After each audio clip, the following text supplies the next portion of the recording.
compartilhar, possam rever os conteúdos e darem prosseguimento às pesquisas de vocês.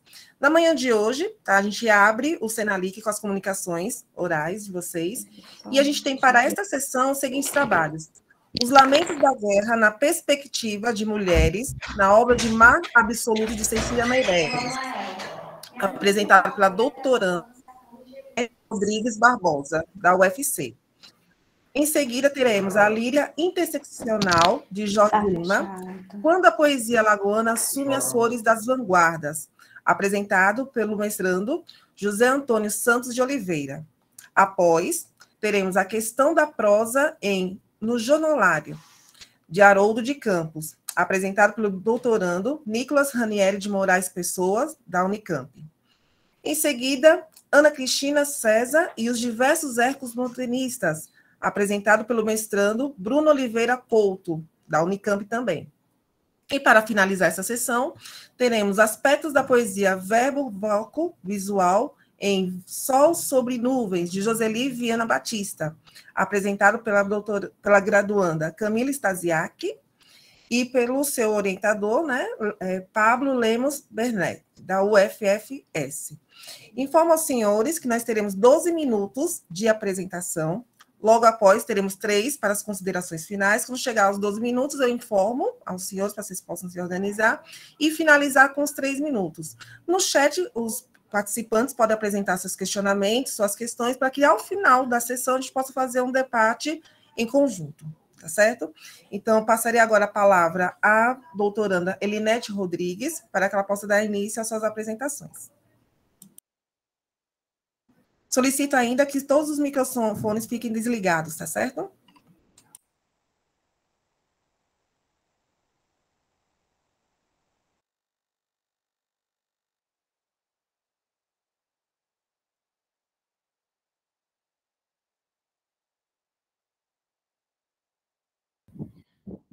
Elinete, você poderia começar a falar.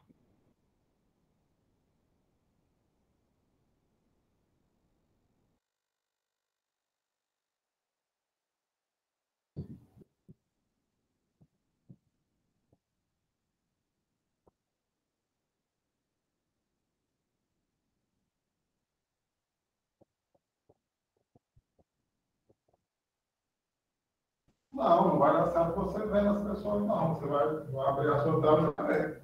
Cadê a minha tela? Só, você tirou? Oh, meu Deus, faz de novo. Será? Aqui?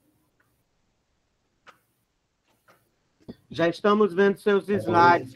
É só você Pronto. clicando. Saiu de novo, saiu. Agora eu vou colocar de novo. É que eu estava tentando ligar o microfone. Gente, desculpem. Não tem problema, não. O mundo é assim mesmo, online. Tá certo. Fique tranquilo, apresente seu trabalho. Vocês vão poder ficar uns minutinhos a mais. Tá Boa ok. apresentação. Tá tudo ok agora. Pode ir falando. Certo, eu só coloquei aqui a capinha, né? Que eu, como eu disse, eu não tinha, mas... Bom, meu nome é Leonete Rodrigues Barbosa, eu sou doutoranda da Abriu UFC. sua câmera? Não está aberta? Ainda não. Só um instantinho.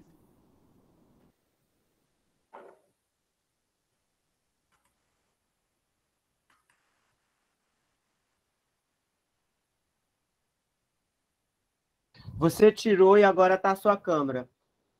Pronto, mas...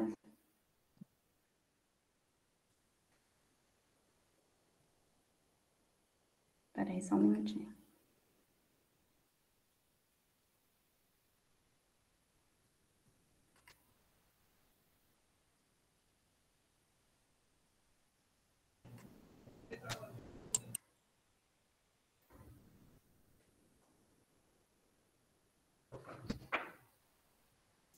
Eu não sei por que quando eu ligo a câmera não está dando certo.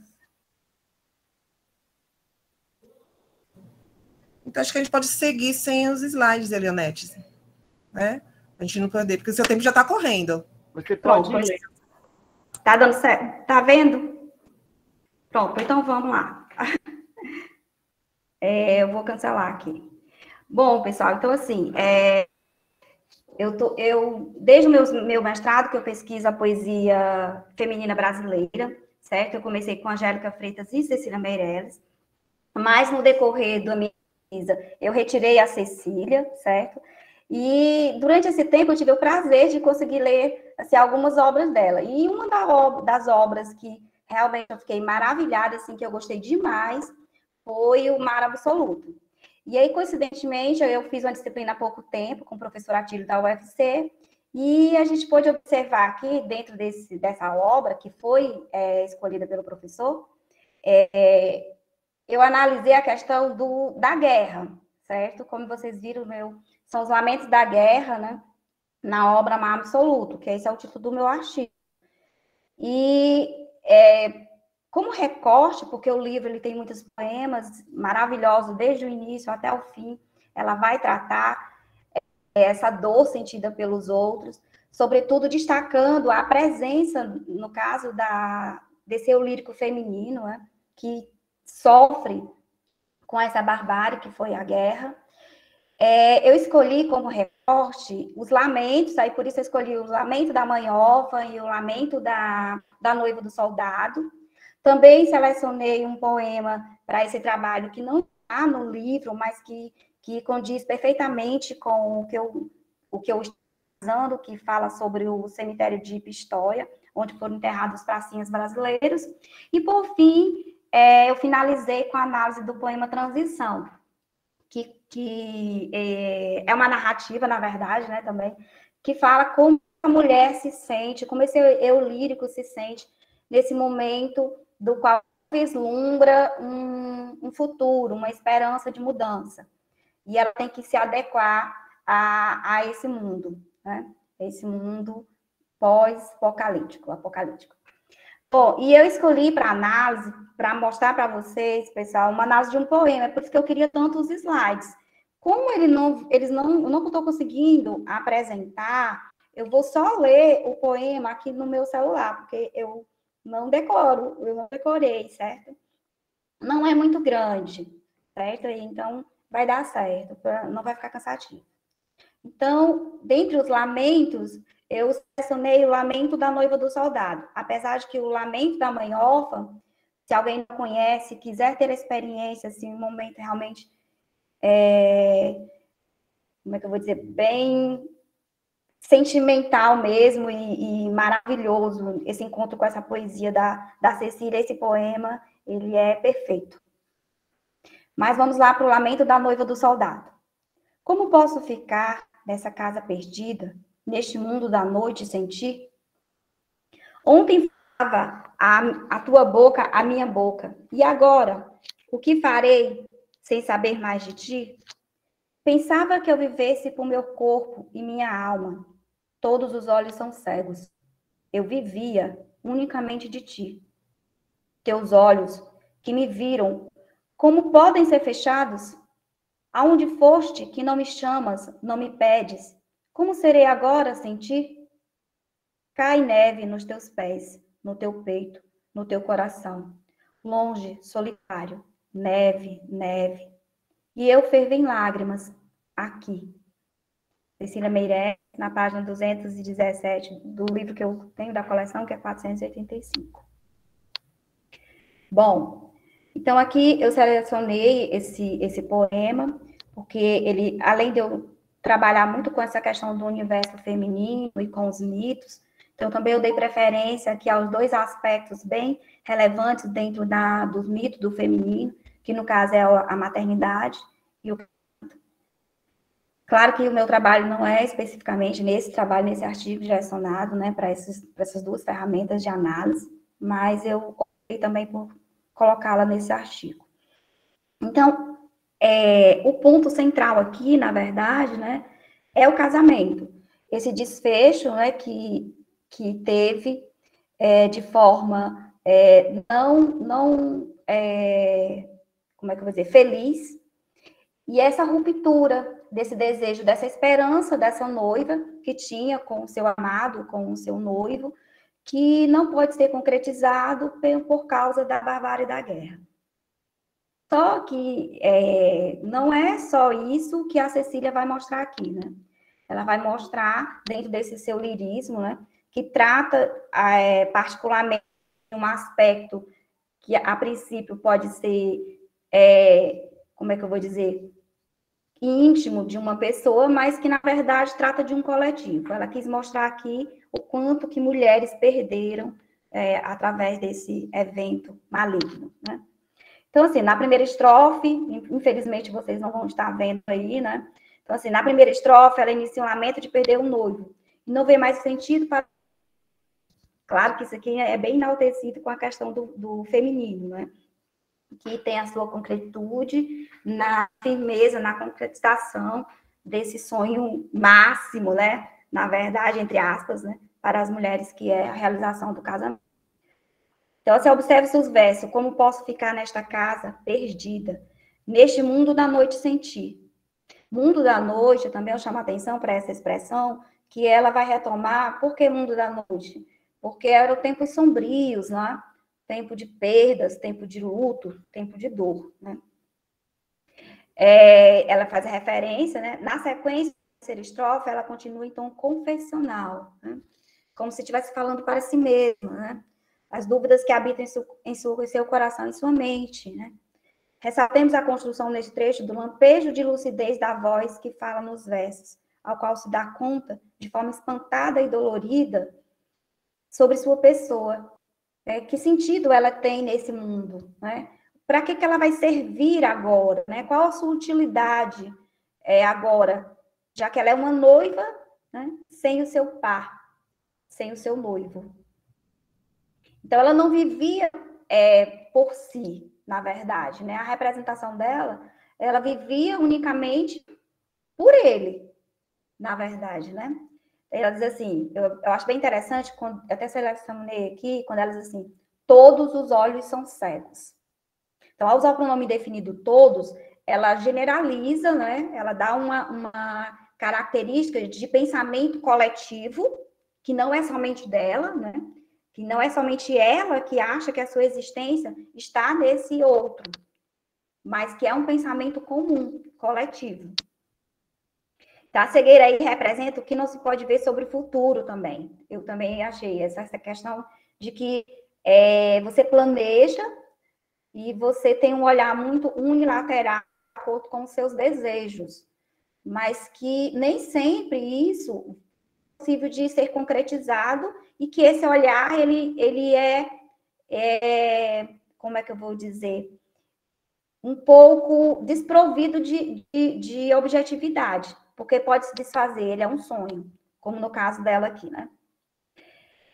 E a inoperância dos planos não consumados, que habitam nos seres humanos, de um modo geral, daí as reticências no final, que deixam a cargo do leitor a conclusão da frase. Então, isso é muito comum nos poemas da Cecília, essas conclusões onde ficam as reticências. E as reticências, elas nos dizem muito, porque elas deixam muitas interrogações, né? O que será que vai acontecer? O que será realmente que se quis dizer? Isso aqui é de fato algo real? Então, ainda na análise do poema, vemos as reticências aos campos de guerra, a referência, perdão, aos campos de guerra e o descaso com os soldados que jazem no chão, inerte e sozinho, longe dos seus. E essa parte, eu particularmente gosto muito, porque ela vai trabalhar muito essa questão aqui, as antíteses, né? Os versos que finalizam a última estrofe descrevem essa imagem triste que passa diante dos olhos dessa noiva. Cai neve nos teus pés, no teu peito, no teu coração, longe e solitário. Neve, neve. Notemos que a repetição da palavra neve é usada como forma de trazer a frieza, não somente climática, mas da desvalorização da vida. E aqui ela vai puxar, ela vai trazer à tona a questão mesmo da maldade, frieza dos homens, né? Diante das pessoas que morrem. Quem é essa pessoa? É um corpo, mas esse corpo, ele tem uma mãe, esse corpo, ele tem uma família, esse corpo, ele tem uma noiva, poderia ter tido filhos, né? Que não sente mais nada, está frio, sem vida. No entanto, em seguida, o lírico finaliza com a sequência, e eu fervo em lágrimas aqui. Então, nós temos que esse fervor aqui das lágrimas, ela quis nos mostrar também a questão se contrapondo da frieza da neve, o fervor das lágrimas, eu entendo como se fosse revolta, né? Como se fosse realmente ela sentisse, ela não está fria, ela não está morta, ela sente a revolta, né? Ela sente a força dessa maldade que rompeu com seus planos e também com a trajetória de vida de um jovem. Pelo fim dos sonhos nupciais causados pela morte de um jovem vítima de um sistema que compara a guerra como sinônimo de virilidade e patriotismo. Inclusive, eu li um artigo, não é, da Virginia Woolf, que ela fala que a guerra é tão absurda e que ela é propagada justamente para ser do pensamento contrário, né? Que vai destacar essa virilidade dos homens, né? Acho que é por isso que muitos se sentem orgulhosos, se sentem orgulhosos, e que não tem nada de patriotismo. Então, ela condena realmente esse pensamento, que para muitos é essencial, né? Que é patriotismo, mas ela fala muito que é mais um eu, essa questão dessa exaltação da virilidade.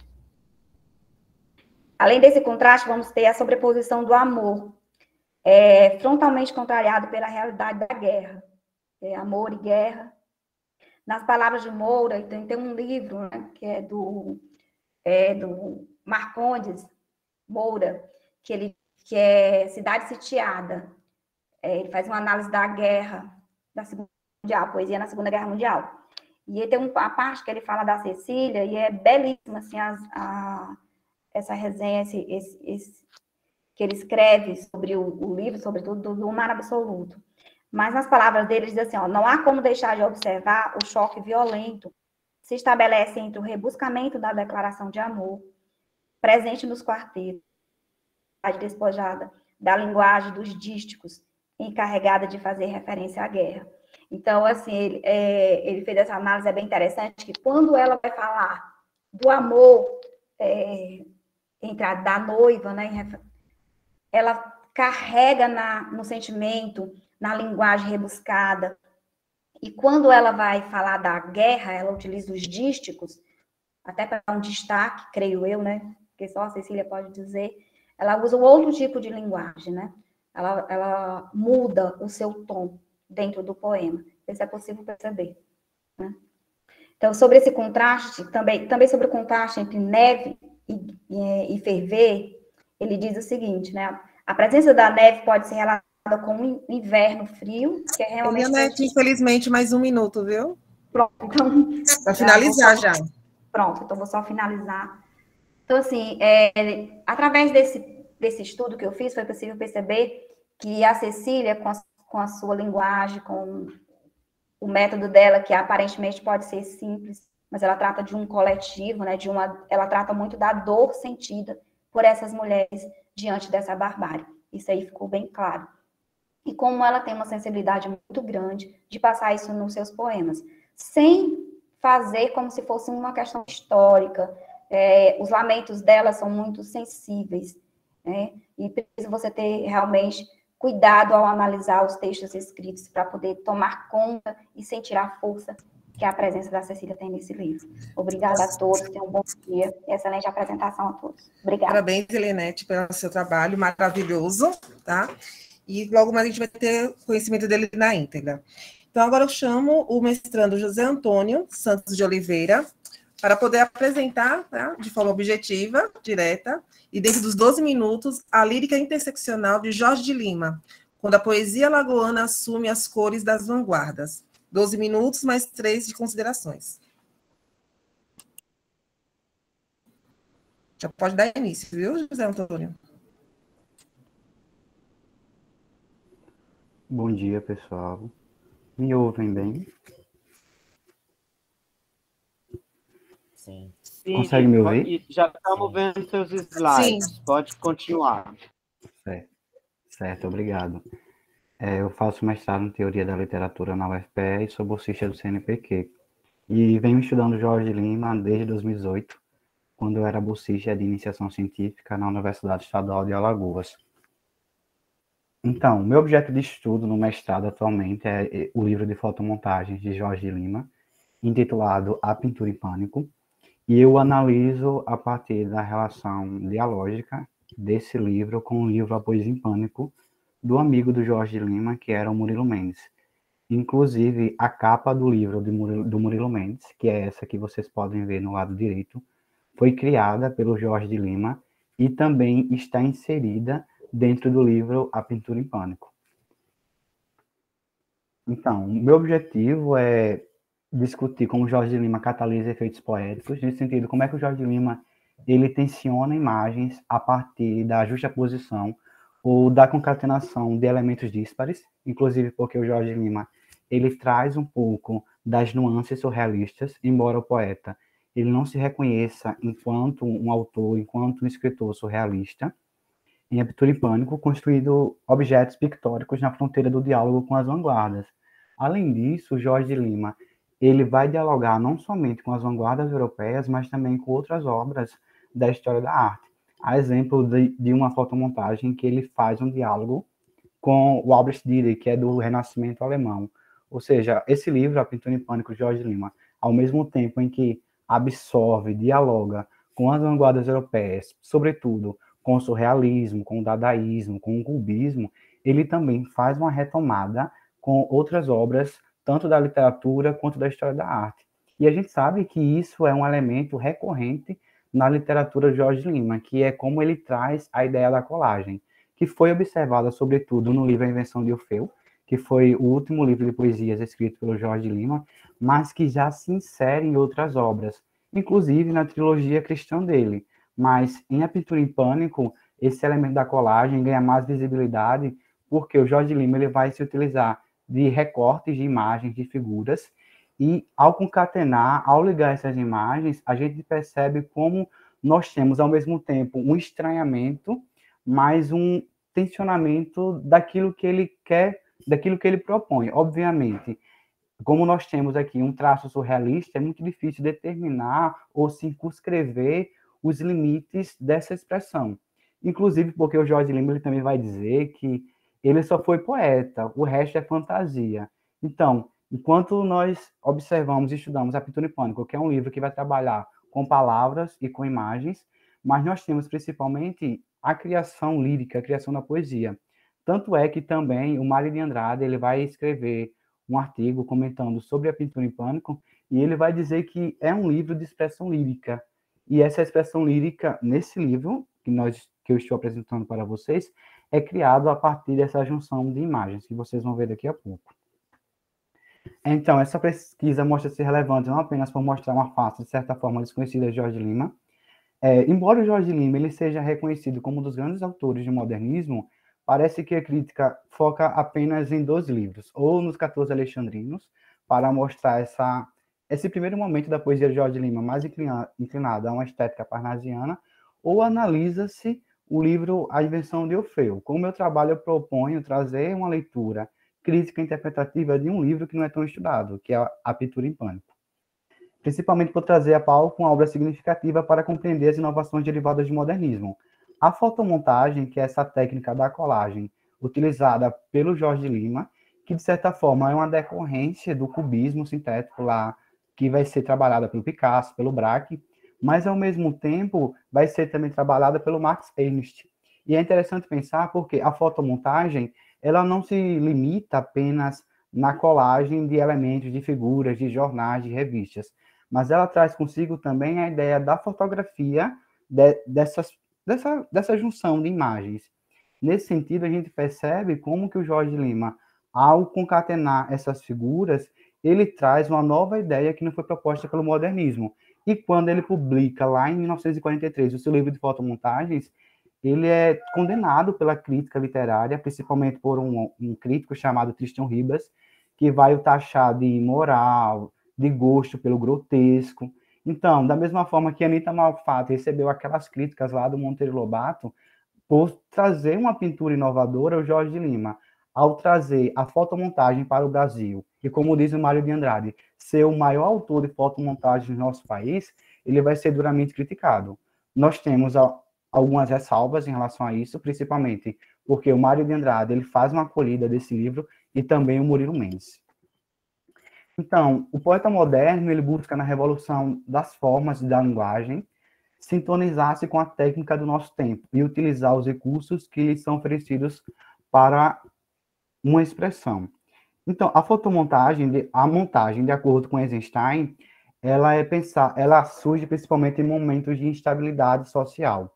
E a pintura em pânico, ela nasce nesse terreno bélico, que nós temos a Primeira e, consequentemente, a Segunda Guerra Mundial, e essa fragmentação humana que acontece por esses conflitos bélicos, de certa forma, é reverberado dentro dessa estética do Jorge Lima, ou seja, a fragmentação humana, esse sujeito que está contemplando esses horrores da guerra, consequentemente, ele insere dentro das suas expressões, nesse caso, desse livro de fotomontagens. Então, aqui nós temos a primeira fotomontagem que eu trouxe para vocês, que ela é intitulada A Poesia Abandona a Ciência, Sua Própria Sorte.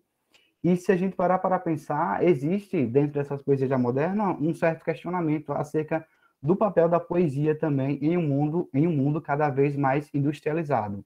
Essa reflexão acerca da poesia diante da modernidade aparece, inclusive, no romance ou na novela O Anjo, do Jorge Lima, quando nós temos a personagem Herói, que é um pintor, mas, ao mesmo tempo, ele está inserido em um contexto de extrema melancolia e, de uma forma discrepante, nós temos um avanço tecnológico científico que também impõe a esse sujeito uma condição melancólica. Mas, voltando à fotomontagem, aqui nós temos alguns elementos colados de uma forma díspare, aparentemente não faz o menor sentido, mas se a gente parar para pensar, as primeiras reflexões sobre a poesia começam a surgir também na Grécia Antiga. E aqui nós temos uma escultura que lembra muito a cultura greco-romana, e ela está sem braços, e ao mesmo tempo nós temos a legenda da fotomontagem, o verso. E se a gente, na minha leitura, eu penso que essa escultura ela lembra muito a própria poesia. É como se ela personificasse, inclusive porque, como eu falei, o elemento escultórico faz uma retomada a essa cultura greco-romana. E no outro lado nós temos duas mãos acorrentadas que, na minha leitura, são as mãos humanas, ao mesmo tempo que o ser humano ele está preso a esse desenvolvimento científico. Ao fundo, nós temos uma espécie de porto todo industrializado, ao mesmo tempo em que o ser humano ele está preso a esse avanço tecnológico, científico, ele abandona a poesia, quando, na verdade, aqui é a poesia que vai deixando a ciência a sua própria sorte. Então, eu até faço uma indagação na minha dissertação de mestrado. Será que é a poesia que está abandonando o homem, ou é o ser humano que, diante das revoluções, das transformações sensuais, tem perdido a sua sensibilidade? E aqui, ao lado, eu trouxe um fragmento de um romance do Jorge Lima, do romance Guerra Dentro do Beco, que também é pouco estudado pela crítica literária, para pensar a fotomontagem de maneira dialógica. Nós somos uns seres incompletos, pois o século passado fragmentou furiosamente a pessoa humana. Daí aquela ideia de fragmentação que eu falei para vocês. Nós temos na estrutura da fotomontagem uma fragmentação, e essa fragmentação é reverberação de um tempo distópico. Veja lá, simbolicamente, até na pintura com o cubismo, a figura ficou deformada, multiplicada, espedaçada. Então, a gente percebe que o próprio Jorge Lima, ele não somente ele usa das técnicas das vanguardas europeias, mas ele as insere dentro dos seus textos, dentro das suas produções, de maneira metalinguística. Aqui nós temos a fotomontagem, a ideia fixa, e um elemento que eu esqueci de falar para vocês, que é bastante recorrente na literatura de Jorge Lima, é o traço da religiosidade. Aqui nessa fotomontagem nós temos duas mãos segurando por meio de um fio um cálice, e nós temos, de certa forma, essa representação da consagração eucarística, do sacrifício de Jesus Cristo. Um pouco mais acima, nós temos um ser humano que aparentemente está morto, inclusive por causa da representação do seu corpo, e ao fundo nós temos uma fumaça.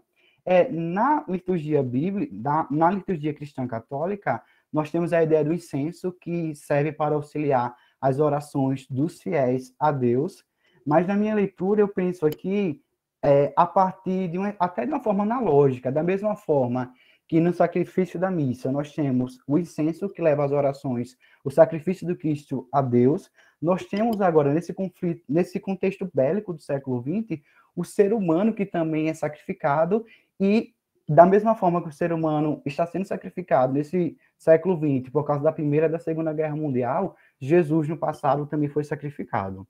Aí aqui eu trago outro fragmento de um romance do Jorge Lima. Mas onde estava a guerra? Onde estava toda aquela carne para dilacerar, para se moer? Onde estava a guerra? Com o fuzilamento dos reféns, dos enfermos e das crianças nas cidades abertas, com a destruição das grandes massas humanas pelas grandes máquinas calculadas cientificamente para subverter cidades, da noite para o dia. Onde estava a guerra? Oh, se esta guerra, em vez de aguçar seus dentes de lobo, tivesse pelo menos o dom de reconciliar o homem com o fantasma da morte ou com a realidade do mal, que imensa paz não seria a vida, e nós seríamos os seus tranquilos heróis. Eu falei 12 minutos, viu, Antônio? Certo. 12 minutos? 12. 12. Certo. Certo, obrigado. Eu falei que o Jorge Lima, ele traz muito as vanguardas europeias para a sua obra, mas eu percebo que aquela ideia de futuro, de tecnologia, que é proposta pelo futurismo, de certa forma, encontra sua revelia na produção do Jorge Lima. É que eu trago o Friedrich. A normalidade se anuncia com a premissa do poeta moderno. Como eu falei, o livro A Pintura em Pânico, por causa do seu estranhamento, ele causou uma certa repulsa da crítica do período. E assim como uma das razões de ser, irritação contra o banal e o tradicional. A própria técnica da colagem, ela se utiliza da simplicidade, que é oposta à técnica da mímese aristotélica, de uma arte que seja extremamente rebuscada. A nova beleza pode coincidir com o feio. E aqui, na literatura de Jorge Lima, nós temos esse traço do feio, do grotesco, que inclusive também é um traço do expressionismo que o Jorge Lima traz dentro da sua estética. E aqui nós temos a fotomontagem, só para encerrar, Eis o Cálice do Fel, que faz uma referência, de forma até subversiva, ao sacrifício da missa. Eis o mistério da fé que o padre fala. Só que aqui é como se o teor religioso ele fosse amargo. Nós temos aqui provavelmente sacerdote entregando o cálice com o sangue de Cristo para um sujeito, mas esse sujeito ele já está condenado, ele já está deformado, inclusive porque nós temos essa figura cadavérica, sombria, que está por trás dele. E, no fundo, não sei se vocês conseguem ver, tem uma sombra que ela está com a cabeça posta nos ombros, mostrando uma certa tristeza, uma certa melancolia. Como eu estudo a melancolia na obra de Jorge Lima, eu estou tentando provar que nós temos, dentro dessa obra, uma certa... A melancolia, ela surge a partir dessa conjuntura de afastamento do religioso do sujeito lírico. Aí aqui, para pensar de uma forma dialógica com essa fotomontagem, nós temos esse fragmento do poema O Impertinente, do Murilo Mendes. A presença real do demônio é meu pão de vida cotidiano. Minha alma comprime a alegria gloriosa, hóstias puras, inutilmente vos entregueis sobre mim.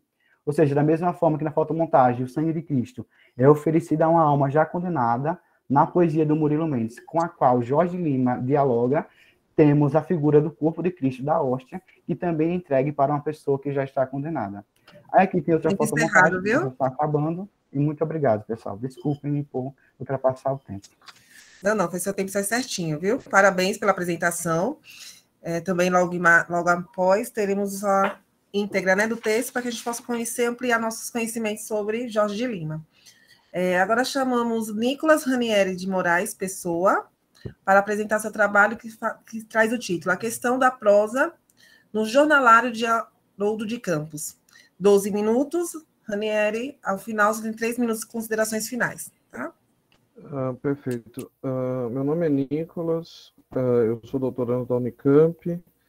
Eu estou tentando, na verdade, compartilhar a tela. E acho que agora... o meu trabalho, ele se chama A Questão da Prosa no Jornalário, de Haroldo de Campos. Vocês estão conseguindo ver a apresentação? Sim. Sim. O meu trabalho é sobre um formante da obra dele, conhecida como Galáxias, que é uma espécie de trabalho nos limites da prosa e da poesia. Eu vou tentar ler para ser um pouco mais sucinto. A mera referência ao Projeto das Galáxias, de Haroldo de Campos, impõe uma dificuldade a respeito da natureza do texto. Essa dificuldade se relaciona com o caráter processual do modo como o próprio autor concebeu seu texto, primeiramente como uma nova prosa e depois como uma aventura que se dá no plano da poesia propriamente dita. Um poema longo, cita o Haroldo. Tal movimento da prosa à poesia não é, porém, o único anunciado pelo autor. De acordo com ele, estava em primeiro plano também o problema da narrativa. Cito Haroldo de Campos. Pretendia escrever um epos sem história, ou cuja história fosse nada e tudo ao mesmo tempo. Uma plurinarrativa e o grau zero do narrar. Esse projeto de epos acabou por se resolver numa epifânica. O que a experiência de Haroldo de Campos coloca em xeque, portanto, não é apenas a convenção que opõe a poesia à prosa, mas também aquela que opõe a vocação épica às outras formas de expressão literária. Em mais de um sentido, o texto complica os termos da sua própria inserção na República das Letras. Para o autor, a prosa aparente acabou sendo o método ou a metáfora da poesia imanente. O desafio, então, é reconhecer em que medida esse jogo acontece. Nesse sentido, gostaria de sugerir que, ao convocar essa discussão, é ainda ao produtivo debate com a obra de Mallarmé que devemos nos endereçar. Embora nomes como Ezra Pound, por sua vocação épica, e James Joyce, por sua prosa de invenção, possam aparecer imediatamente como referências fundamentais para as galáxias, a epígrafe escolhida por Haroldo de Campos para acompanhar o livro é de Stéphane Mallarmé. Cito: a ficção assomará e se dissipará, célere, conforme a mobilidade do escrito. A passagem foi destacada do sugestivo prefácio, nota, que acompanha o poema Ancudedê. Nele, o poeta francês procura advertir o leitor ingênuo a respeito do modo como o poema se organiza. Esse texto retoma alguns dos principais tópicos do pensamento de Mallarmé, a saber, a crise de verso, o papel da ficção e a rejeição da narrativa, do relato, enquanto forma típica da linguagem ordinária. Além disso, Mallarmé reconhece que sua tentativa participa com o imprevisto de pesquisas particulares e caras ao nosso tempo, o verso livre e o poema em prosa. Se, por um lado, a nota parece reconhecer a heterodoxia da realização do texto que acompanha nada ou quase uma arte, por outro, termina com uma reivindicação, a de sua inserção na poesia, única fonte. O poeta reconhece que mantém intacto o antigo verso, ao qual rende um culto. Dessa forma, a experiência de Mallarmé insiste em propor uma espécie de hesitação no que diz respeito à sua relação com a tradição que se situa entre a novidade do verso livre e do poema em prosa, e a homenagem ao antigo verso. Sabemos do papel paradigmático de Ancudedê, lido como um poema de vanguarda para a elaboração do programa da poesia concreta, sobretudo com a ênfase no branco como agente estrutural. Poderíamos nos perguntar, entretanto, se diante das galáxias não estamos diante de uma formalização específica da crise de verso, não necessariamente aquela de Mallarmé, nem mesmo a dos próprios poetas concretos em sua fase ortodoxa, mas aquela vivida por Haroldo de Campos ao longo de toda a sua obra a partir do desafio de Mallarmé. Nesse sentido, no que diz respeito tanto à relação com a obra de Mallarmé quanto ao papel ocupado pela prosa no Projeto das Galáxias, o formante no jornalário desempenha um papel relevante. Encontramos nele uma oposição cara ao pensamento de Mallarmé, aquela que se coloca entre o jornal e o livro. Além disso, trata-se de um episódio em que se concentra uma relação privilegiada com uma das dimensões que constituem a ideia da prosa, isto é, uma relação com o baixo e com o ordinário. O que está em jogo não é, portanto, apenas a configuração formal do texto, mas também os valores constantemente atribuídos à prosa.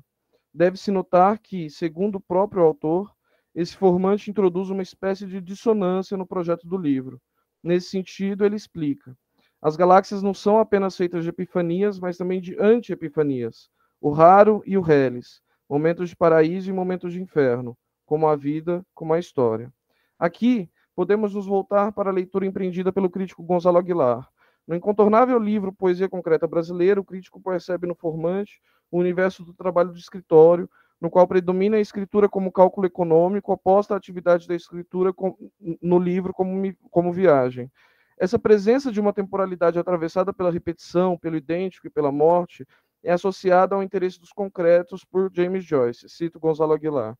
O texto no jornalário é sobre essa fadiga, um desdobramento material da jornalidade no tediário joyciana em que a presença paradisíaca só se produz por ausência. Vê-se, portanto, que o crítico coloca em primeiro plano aquilo que se deduz do fastio inerente ao espaço introduzido pelo formante. Interessa-me, por outro lado, a presença do jornal, que se dissemina em vários termos de acordo com o período de tempo, por exemplo, no horário semanário, mensário, anuário. Se o crítico marca a presença de duas séries semânticas, a dos insetos, moscas, baratas, lesmas, e a dos espaços fechados, a ostra, o ovo que o novo frustra, como forma de descrever o mundo do trabalho, esses mesmos elementos parecem sugerir a condenação do jornal à morte precoce, marcada por uma certa obsolescência que obriga à sucessão dos eventos, seu leitor são as moscas. De certo modo, o jornal é designado por sua relação com o número, em que se confundem igualdade, repetição e nulidade, e por sua irrelevância, ou melhor, por sua vocação para o reles. Cito as galáxias. Nesse infernalário jornalário de miúdas nugas, de intrigas, tricas de nicas. De fato, o formante é todo permeado por uma situação infernal, onde todas as coisas se equivalem, que tem o esgoto como síntese. Um elemento, no entanto, é inserido para introduzir uma diferença, o livro. Por meio de um particular uso da adversativa mas, o texto apresenta a saída desse necrosário. Mas o livro é poro, mas o livro é puro, mas o livro é diásporo, brilhando no monturo. Em um texto marcado por expressões de igualdade, onde o tal é qual, onde o qual é tal, onde o igual é tal qual, o livro desempenha um papel libertador. Nesse sentido, outros trechos introduzidos pela partícula mas me interessam particularmente, em especial o último que conclui o formante. Mas o livro me salva, me alegra, me alaga, pois o livro é viagem, é mensagem de aragem, é pluma paisagem, é via viragem, o livro é visagem. Mais a paragem, mais a mensagem, mais a visagem, mais a viragem, mais a viagem. Sabemos que a noção de livro foi uma questão para Haroldo de Campos no sentido da realização material das galáxias. Inicialmente, o poeta pensou em publicar o texto em forma de folhas separadas que pudessem ser rearranjadas de acordo com a experiência do leitor, o que evidenciaria o caráter de simultaneidade do projeto. No entanto, é preciso acrescentar, o livro, como demonstra o formante, aparece também como uma metáfora, ou se quisermos, um conceito relevante no interior do texto de Haroldo de Campos. É a partir dele que surgem outros termos que encarnam uma das principais reivindicações da poética do autor, aquela que poderia ser resumida na palavra viagem. A relação entre o Projeto das Galáxias e o nome de Mallarmé não é de modo algum ignorada pela crítica. O próprio poeta oferece caminhos para que seu texto seja lido como um desdobramento crítico do projeto malarmaico. Está em jogo, afinal, a tarefa impossível de escrever um livro absoluto, o projeto de Mallarmé, ao mesmo tempo celebrada e posta rabelesianamente em derrisão nas galáxias, cita Haroldo. Jasmin Robel, por exemplo, chama atenção para o vínculo entre as galáxias e o livre de Mallarmé. Ela enfatiza, a partir dos estudos de Jacques Scherrer, a ideia de mobilidade presente no projeto de Mallarmé, sua estrutura permutatória e sua pretensão de abarcar todos os gêneros literários. Também Gonzalo Aguilar, com precisão, faz referência a Mallarmé para descrever o projeto das galáxias, mas em outro sentido, sublinhando a centralidade do conceito de ficção. Ficção é essa que, equivalente da letra, fundamenta a teoria da linguagem de Mallarmé e coloca em jogo todo o método. Não por acaso, Gonzalo Aguilar entende que é justamente por esse caminho que se estabelece a diferença de um texto como as galáxias. Cito Gonzalo Aguilar. A aceitação do conceito de ficção como central para sua poética implica um deslocamento de Haroldo de Campos em relação à ortodoxia concreta. Se ficção, de certo modo, está na base da relação da linguagem com o real, caberia investigar aquelas que são, de acordo com Jacques Rancière, aquelas que são as duas formas radicalmente antagonistas do escrito, o jornal e o poema. Dois lugares que resolvem de modo distinto a prosa do mundo. O jornal, ou seja, o lugar indiferente de despejo, o escrito que funciona como um puro instrumento de circulação, como uma moeda que se passa para a mão do vizinho, e o poema, ou seja, o verso no sentido forte da palavra, a palavra total, nova, estranha à língua, mas também o estado ritmado, o estado medido da língua, cita Jacques Rancière. Desse modo, Mallarmé estabelece uma relação polêmica com o jornal. Em O Mistério das Letras, ele escreveria: prefiro, diante da agressão, retorquir que alguns dos contemporâneos não sabem ler. a não ser no jornal. Ele oferece certamente a vantagem de não interromper o coro das preocupações. Essa citação, aliás, aparecerá como mote em outro formante das galáxias, nudez, no qual o texto sugere que o livro também constrói o leitor. Já em o livro Instrumento Espiritual, de Mallarmé, a argumentação se faz toda a partir da diferença do livro com o jornal, isto é, a diferença da dobradura, um índice quase religioso, com a folha impressa grande. O vínculo com a ficção é declarado naquela que é, provavelmente, a passagem mais célebre do texto.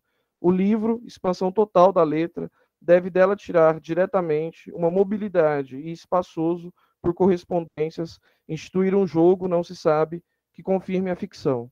Seria interessante notar que as leituras de Ancudedê que interessam mais imediatamente as intenções da poesia concreta, de Valéry e Benjamin, possuem a imprensa e o jornal, mais particularmente, como um modelo paradigmático para o poema constelar. Uma interpretação mais historicizada colocaria em primeiro plano os paradigmas como a música e o teatro. De todo modo, a relação de Mallarmé com o jornal é complexa e não é alheia às especificidades materiais e gráficas do suporte que comporta, contudo, a reportagem universal. No caso efetivo das galáxias, não é o caso de associar esquematicamente o jornal à prosa e o livro ao verso para confirmar sua preferência pelo livro e pelo verso. Nicolas, 12 minutos já, viu? Tá. Em mais de um momento, os signos da prosa como um ensaio, a fábula ou o conto de fadas comparecem como forma de articulação da viagem. Além disso, no conjunto das galáxias, a imagem do livro conhece uma série de encarnações. O jornalário não indica outra coisa senão o reles, a monotonia e a equivalência generalizada. É, por assim dizer, uma das figuras da prosa, a prosa do mundo prosaico. Nesse sentido, podemos retomar as considerações de Marcos Scar, para quem a prosa é uma questão de poesia, e a relação entre prosa e poesia não se limita à história do poema em prosa, nem revela seus aspectos mais decisivos por meio dela. Em sua visão, a prosa atende a um desejo de desmistificação da poesia, e o que está em jogo é um dispositivo de renomeação. Sob esse aspecto, a intervenção de Haroldo de Campos possui um caráter singular. Se nas palavras de Pierre Alferry, a prosa não é um gênero nem o oposto da poesia, mas é o ideal baixo da literatura, melhor dizendo, um horizonte e lhe sopra um ritmo, uma política, Haroldo de Campos convoca a prosa na medida em que pode recontaminá-la. Trata-se, portanto, de um reinvestimento da poesia. É esse o sentido da perversão de Haroldo de Campos, de seu trabalho nos limites. De certa forma, repor a viagem no jornalário é também reinserir o verso na prosa ou na poesia de uma prosa prosaica, levando em conta o modo como se manifestou em alguma medida a tradição do poema em prosa a partir de Baudelaire. Também porque a mancha do texto das galáxias, embora sinalize para a prosa, mantém o corte de um verso em um sentido muito próprio, o que está em jogo é ainda o enjambamã, aquele componente que Agamben considera como a possibilidade de distinção entre verso e a prosa. Como esclarece o filósofo italiano, Enjambamã exibe uma não coincidência e uma desconexão entre o elemento métrico e o elemento sintático, entre o ritmo sonoro e o sentido, como se a poesia vivesse apenas de sua íntima discórdia. Da mesma forma que a linha de Haroldo de Campos mal pode ser lida como uma unidade métrica, porque acaba por exigir de seu leitor a decomposição em partes menores, seu corte supõe aquela diferença entre ritmo e sintaxe própria do Enjambamã. Com efeito, essa diferença se instala simultaneamente no interior do verso e em suas extremidades. É também a ausência da pontuação no sentido tradicional e a escrita do texto em caixa baixa que permitem essas várias direções da leitura. Estamos diante de uma crise de verso que tem a prosa como agente catalisador. A prosa é um método da poesia e, como em Mallarmé, todo método é uma ficção. Se o prosaico se faz presente, é para que seja arrebatado pela viagem. Se a prosa é um motivo, é para que seja reintroduzida a poesia, única fonte. É isso.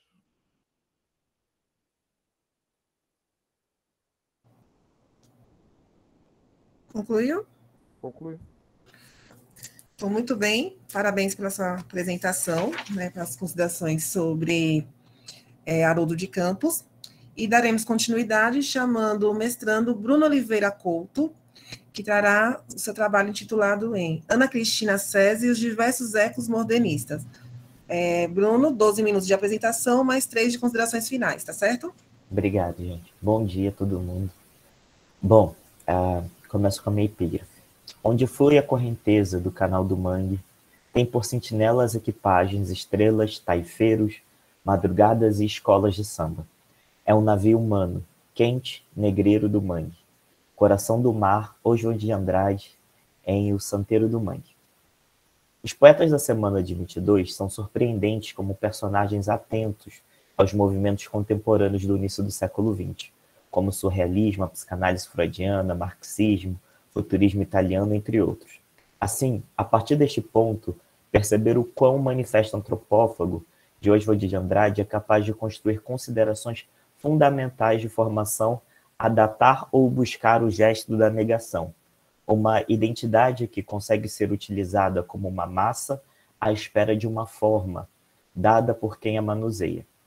O termo que dá nome ao manifesto do poeta, em discussões de gerações posteriores, assumirá diversos nomes, mas o ato ritualístico antropofágico cultural se permanecerá como técnica fundamental na estética de diversos artistas ou sociólogos.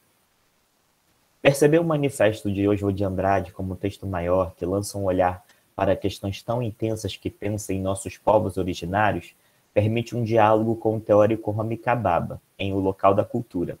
Um diálogo pela discussão que se aproxima com a citação de William James a Voronoff, a transfiguração do tabu em totem, antropofagia. Isto é, ritualizar no processo antropofágico da psicanálise americana do William James até a medicina russa, de Serge Voronoff, para inverter a lógica freudiana, reinventar o tabu até que se resgate o totem. Baba, por um ponto específico em seu texto Compromisso com a Teoria, sinaliza aos seus leitores uma problematização antiga. Abro aspas. Estaremos presos a uma política de combate onde a representação dos antagonismos sociais e contradições históricas não podem tomar outra forma senão a do binarismo teoria versus política? Pode a meta da liberdade de conhecimento ser a simples inversão da relação opressor e oprimido, centro e periferia, imagem negativa ou imagem positiva? Será que nossa única saída de tal dualismo é a adoção de uma oposicionalidade implacável ou a invenção de um contramito, originário de pureza radical? Fecho aspas. Envolvendo tudo o que foi dito até então, esta comunicação propõe pensar uma discussão antiga, que envolve uma literatura que salta da questão proposta pelos pré-modernistas e consolidada com o modernismo. Consequentemente, pensando a obra de Ana Cristina César, para além das questões identitárias nacionais. Isto é, 100 anos depois da semana, ainda temos artistas pensando a reprodução ou a definição identitária. Por isso, propõe uma leitura da estética que sobrevive por seu hibridismo cultural, em um mundo urgente por novas maneiras de enxergar as novas formas de se fazer e ou viver seu singular fazer poético. É possível, em países na periferia do capitalismo, usar seu hibridismo cultural para produzir novos processos de produção artística? Os condenados da terra, como afirma Baba, ao menos em um território nacional como o Brasil, já pertencentes de um consciente de seu lugar à margem, herança que para bem ou para mal reverbera influências culturais em obras artísticas 100 anos depois, assim, as influências da semana ainda despertam em artistas o sentimento de rejeição de uma posição de inferior, como no verso que confronta o leitor "To be or not to be, there is a question". Para dessa posição antropofagiar o tabu para torná-lo totem, para desta forma superar seu lugar à margem e construir algo novo. Não muito diferente dos demais artistas de sua geração, Ana C. já se constituía como poeta quando deram como superada, com a morte do Mário de Andrade em 45, a estética produzida pelo modernismo. Esses artistas pós-manifesto antropófago configuram de maneira peculiar o novo cenário, seja pela poesia marginal, seja pelo concretismo ou pelos poetas já consagrados. Mas aqui o interessante é fitar o trânsito da poeta entre estéticas e recortes diferentes que já se constituíam partes sólidas de seus poemas, o que alguns críticos da autora vão reivindicar e denominar de vampirismo, os processos de cortar e colar, vistos como características fundamentais da arte pop americana, que desde tempos imemoriais estão presentes em nossa cultura, ao menos ocidental. Porém, percebendo o vampirismo as influências que constituem o hibridismo cultural. Cito Ítalo Morricone.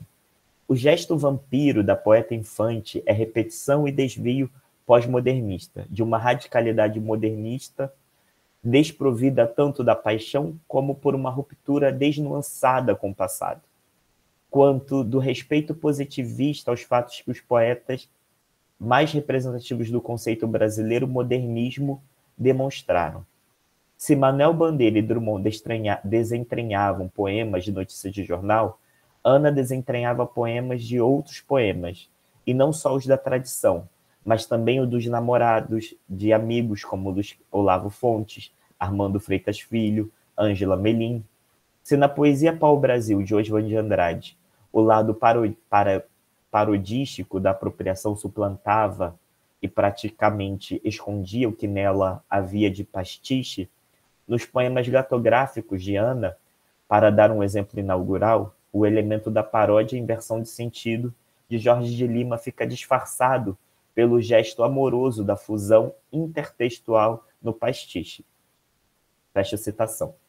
Contudo, como seria possível pensar este outro espaço de leitura, desta estética produzida por Ana C?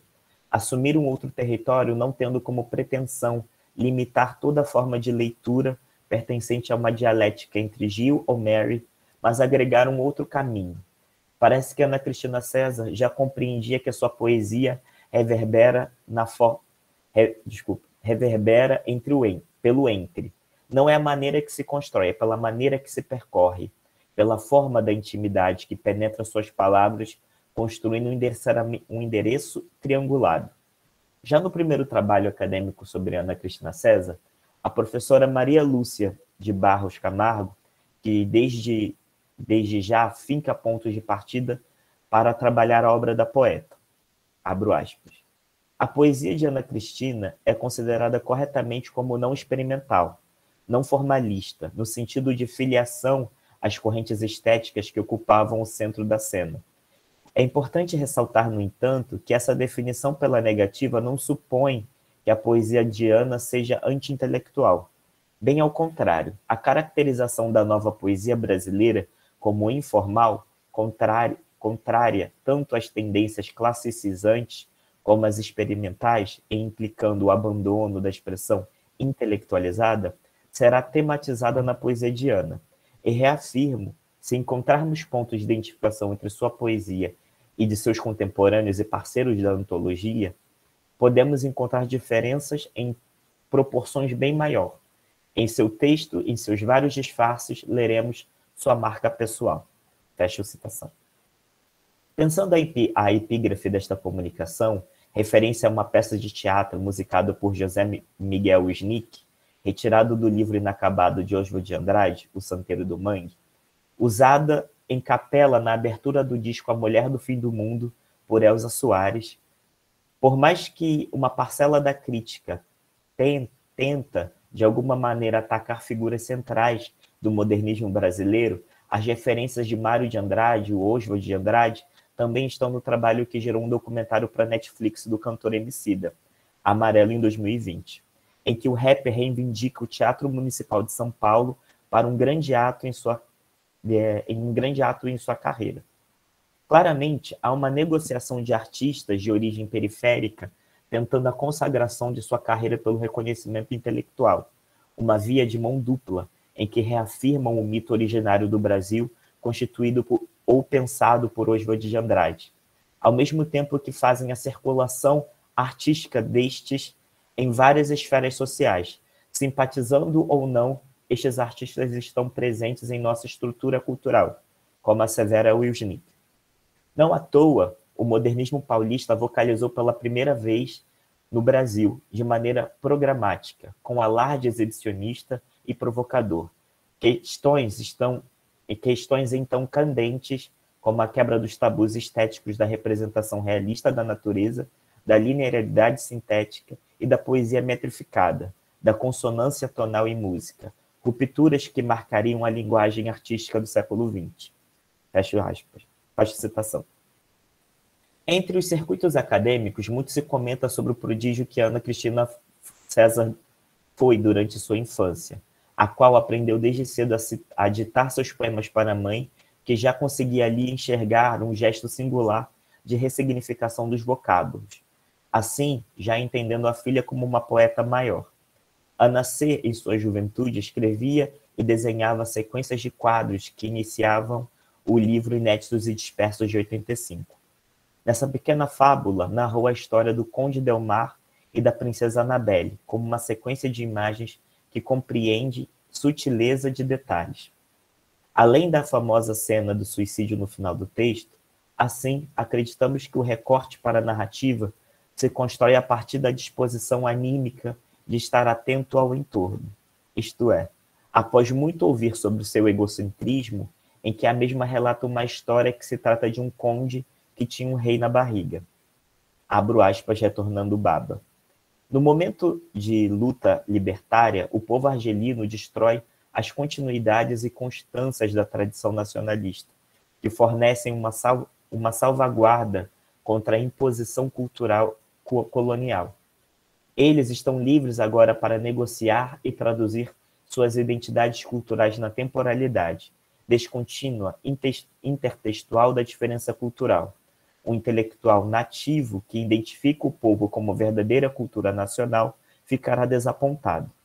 O povo é agora o próprio princípio de reorganizar dialética e constrói sua cultura a partir do texto nacional traduzido para formas ocidentais modernas, de tecnologia de informação da linguagem, vestimenta.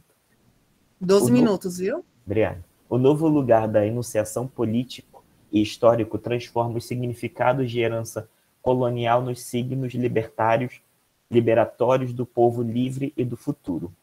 Fecha citação.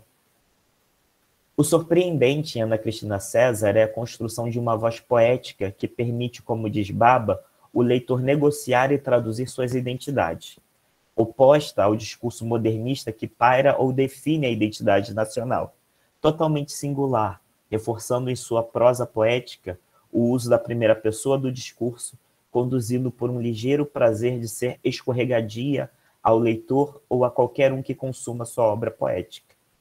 Embora forçando pontos coincidentes entre diferentes tópicos, as influências do cânone dos pré-modernistas, a ruptura e o diálogo com os modernistas, o endereçamento. Este espaço de comunicação de alteridade. Queremos pensar o trânsito da poeta entre estéticas e recortes diferentes que já se constituíam parte sólida de seus poemas, que vão dialogar com a poesia contemporânea, o modernismo, o tropicalismo e até com o concretismo de Haroldo de Campos. Muito obrigado, gente. Parabéns, Bruno, pela sua apresentação. Brilhante considerações sobre cada vez mais o nosso movimento modernista. Tá? Eu chamo agora a Camila Stasiak para poder apresentar suas considerações sobre o seu trabalho, que leva o título de Aspectos da Poesia Verbo Voco Visual em Sol sobre Nuvens, de Joseli Viana Batista.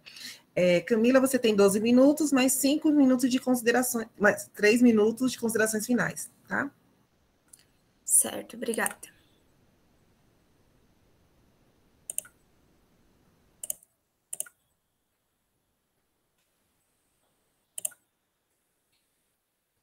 Então, bom dia a todos. Hoje eu vou falar um pouquinho sobre um trabalho que eu venho desenvolvendo no projeto Vozes da Poesia Brasileira, de autoria feminina. É um projeto que eu desenvolvo na minha universidade, Universidade Federal da Fronteira Sul, campus Cerro Largo. E eu tenho como meu orientador o professor Pablo. Então, hoje eu vou falar um pouquinho sobre a autora, sobre a Joseli. Vou falar um pouco da minha análise e os resultados. Só lendo aqui, então, né? O meu título são os aspectos da poesia verbo voco visual em Sol sobre Nuvens, de Joseli Viana Batista. Então, essa é a Joseli, e ela é uma poeta e tradutora curitibana, que atualmente tem 65 anos, e nos apresenta uma obra bastante complexa e exponencial, que materializa principalmente a fragilidade do corpo, imerso enquanto na grandiosidade da natureza, onde o corpo e a natureza operam como complementos. Aqui, então, é o meu objeto de estudo, o livro Sol sobre Nuvens, publicado em 2007, e ele faz um apanhado de 4 livros da autora: O Ar, 1991, Corpografia, 1992, Os Poros Flóridos, 2002, e Poemas Esparsos, respectivamente.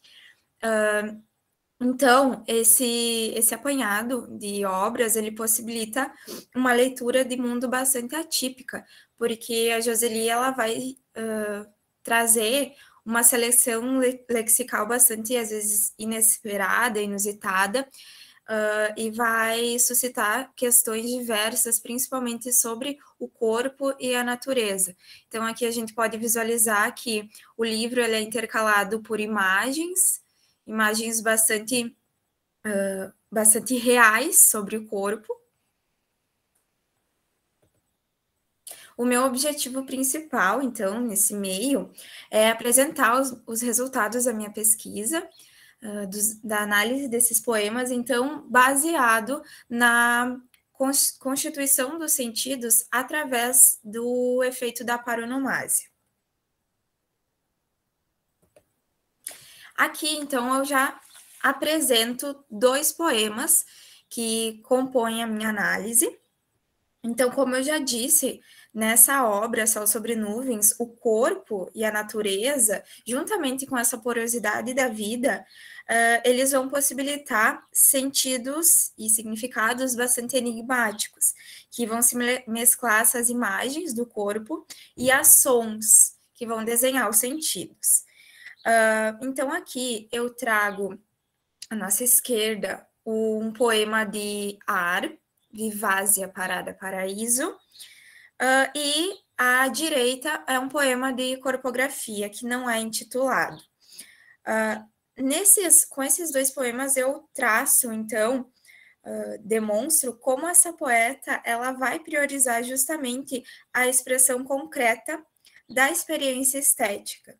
Então, ela vai incorporar alguns traços do concretismo, que são demonstrados aqui pelo aspecto dessa construção visual, originada pela disposição justamente das páginas em branco, aqui que a gente vê uma disposição bastante com espaçamento e bastante diferente, além da separação silábica, que ela não vai seguir as ordens gramaticais, né? Então, isso tudo vai nos levar para os meios da poesia concretista, propiciando aos poemas, então, imagens sonoras que vão desenhar os sentidos. E aí é importante a gente ressaltar que, apesar da Joseli ela não ser uma poeta concretista, ela vai se utilizar bastante das características desse período e vai incorporar bastante isso em suas obras. Ainda, então, destacando essa relação formal, nesse poema de Ar, o primeiro poema também, a gente vê que a seleção lexical ela é propositalmente escolhida para compor o efeito da ritmicidade dos poemas. Então, que é uma característica central na obra da Joseli, e é expresso pelos versos aqui que eu vou ler, então, para a gente poder perceber essa questão do ritmo. Então, sem que o baque da queda leve a nau a pique, nem perder o pico da onda que vai voltando. Nessa parte, nesse fragmento, o ritmo ele se faz bastante presente pela assonância, a paronomásia, entre as consoantes Q e P. Aí a gente pode também traçar os sentidos a partir disso, que vão ser expressos por atingir, a gente tem essa questão, pode supor que é uma questão de atingir o pico de uma onda, então sem que o baque da queda leve a nau a pique, e a gente chega à quebra, então, dessa onda, nem perder o pico da onda que vai voltando, como se a onda fosse indo e voltando, quebrando na areia, e tendo essa questão de aumento dos sentidos, uma entonação maior, enfim. Além disso, nos poemas de ar, a gente pode relacionar eles com o próprio ato de respirar, né? Uma vez que as separações silábicas, elas não seguem as regras gramaticais e exigem justamente tomadas de ar para uma leitura fluida. É como se a disposição das letras exigisse uma atenção maior do leitor, desestabilizando a leitura e demandando fôlego. Já no outro poema que eu trago aqui, o de corpografia, os sentidos eles se dão muito na recorrência de elementos da esfera da astronomia, uma vez que há muitos poemas que fazem referência a meteoros, asteroides, céu, relâmpagos e a poeira estelar. Aqui, essa questão pode ser percebida quando a gente tem a olho nu asteroides marinhos parecem meteoros. Então, a gente tem uma construção de sentidos bastante inusitada, que a gente fica pensando bastante. No livro, então, Corpografia, a Joseli dá lugar ao corpo, bastante questões citadas do corpo, por meio de imagens também, e cores, né? Ela destaca bastante as cores, que são formadas, então, por esse campo semântico bastante variado. São 14 poemas que são intercalados por essas imagens e revelam o corpo na sua desgeografia. Um corpo que vai se fundir à natureza e acaba sendo como uma paisagem dessa natureza. Então, aqui a gente pode ver que os poemas, eles são envolvidos pela relação da paronomásia, como um recurso estilístico, e aí é um recurso da própria língua, né, em um jogo dessas aliterações e assonâncias, que a gente pode perceber que o som ele vai prevalecer aos sentidos. Aqui eu também tenho outros poemas para que a gente possa ver essa questão. Vou falar do Na Madrugada, do poema Direita. Ele abre, então, os poros flóridos.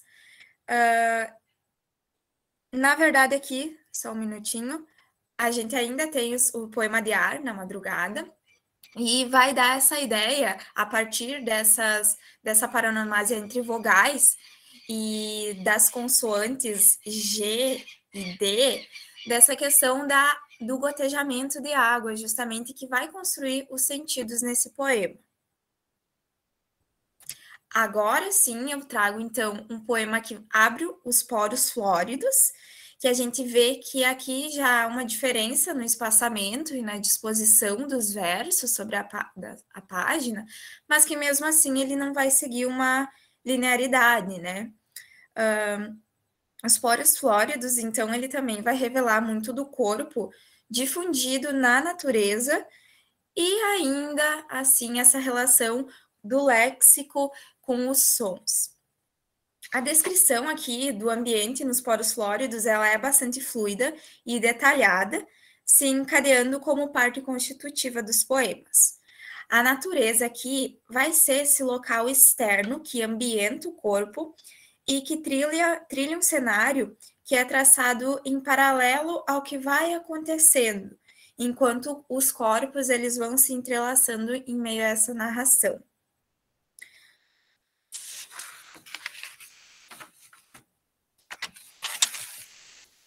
Por fim, eu trago os outros dois poemas dos poemas esparsos, que são os últimos. E aqui a gente tem um destaque para o aspecto formal, que é considerar o título. O título dos 3 primeiros poemas, aqui eu só trago 2, mas os 3 primeiros eles são em latim. Então, a gente tem Rivus, Schisma, Restes e Velum. É importante a gente destacar que essa recorrência a outras línguas é uma característica que também perpassa a obra da Joseli, mas ela é bastante acentuada nessa última produção dos poemas esparsos.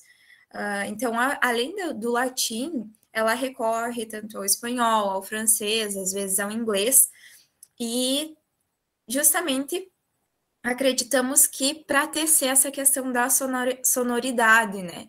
Então, ela se utiliza de léxicos que vêm das outras línguas aí para compor os efeitos da paronomásia, os efeitos do som. Ainda, quanto à formalidade, alguns versos são constituídos aqui nos poemas esparsos por parênteses, os quais, quando isolados e lidos separadamente, eles remetem a sentidos outros. Como a gente pode perceber no primeiro poema aqui, no Rivos, né? A água mede o tempo em reflexos vítreos. Mudez de clepsidras no sobrecéu ascendem. Então, aqui a gente tem um parênteses, como anjos suspensos numa casa barroca. E em presença de ausências, o tempo se distende. Um seio de perfil, sono embalado à rede, campânula encurvada pelas águas da chuva. E aí a gente vê que, se lermos separadamente essa separação entre parênteses, a gente já vai ter uma outra consideração aí. Assim 12 minutos, viu? Sim, assim como no poema que temos ao lado, que vai destacar os desertos, no leito cambiante e os sonhos. Então, as minhas conclusões, os meus resultados até agora, são que a Joseli, ela traz, a partir dessa lapidação da linguagem cotidiana, a prioridade do estudo dos aspectos lexicais sobre o sentido, e sobre o som, na verdade, né? Então, é um aspecto formal bastante interessante, que geralmente o som ele vai prevalecer sobre o sentido, e vai corroborar uma leitura que vai desestabilizar a nossa interpretação, evocando, assim, um ritmo particular e uma atenção maior a essas questões. Aqui eu trago a minha bibliografia e seria isso. Muito obrigada. Parabéns, Camila, pelas considerações do seu trabalho, né? Uma pesquisa maravilhosa. E a gente vê, né, que nesse período, né, tratar a literatura contemporânea, ela se faz mais do que necessária, né, para que a gente possa encontrar, para a gente possa conhecer diversas formas de tratar, de lidar, de entender as escrituras textuais. Então, todos estão de parabéns, né? Tem questões aí que eu fiz algumas anotações, até para eu poder levar para a minha tese. E a gente abre aqui o espaço bem breve, para quem queira fazer alguma consideração, alguma pergunta, assim, bem pontual, porque nós já temos que iniciar a gravação da próxima sessão, então a gente vai abrir um momento bem rápido. Alguém gostaria de tratar algo? Perguntar?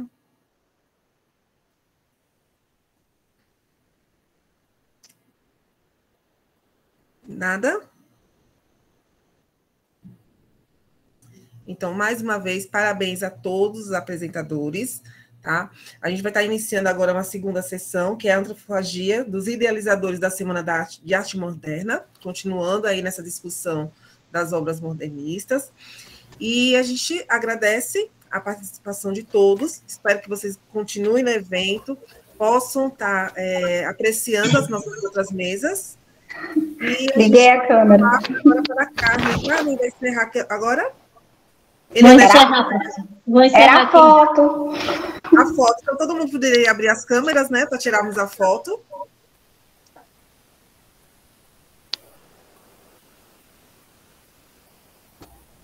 Tá faltando, tem gente ainda com a câmera fechada.